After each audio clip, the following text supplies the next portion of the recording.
যেহেতু গোল তালি না দিলে তার গোল করা যায় না, এই জন্য তালি যেহেতু দিবই ইসলামের বেলা 5টা, এই জন্য তালিও দিলাম 5টা। এই জন্য আলহামদুলিল্লাহ গোল হয়েছে, মাথার সাথে মিশিয়ে হয়েছে।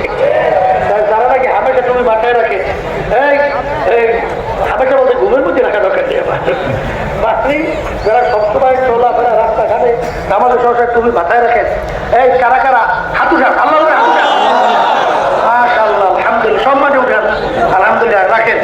এখন থেকে তুমি ছাড়বেন না, ঠিক মতো রাখবেন, এরকম নিয়ে কারা কারা কথা আল্লাহ নতুন যারা কিন্তু পরীক্ষা শুরু হয়েছে তুমি তো রাখা লাগবে শুনবা আলহামদুলিল্লাহ হাত সামান আল্লাহ কবুল করুন। দাড়ি রাখা কি আমলান ওয়াজিব, আমলান কি ওয়াজিব, আমলান যারা দাড়ি রাখেন হাতুটা সুন্দর তরিকায় 1 বছরের উপরে সাদা কামান একটাও দেখবে না, এরকম নিয়ে কারা কারা রাখছেন আল্লাহ হাতটা এই আলহামদুলিল্লাহ হাত সামান। এখন নতুন আমার বাজার না যারা আসছে একটু বড় পরীক্ষা শুরু হয়েছে, দাড়ি রাখা বড় কষ্ট সুন্দর তরিকা ওদের রাখতে হইবে।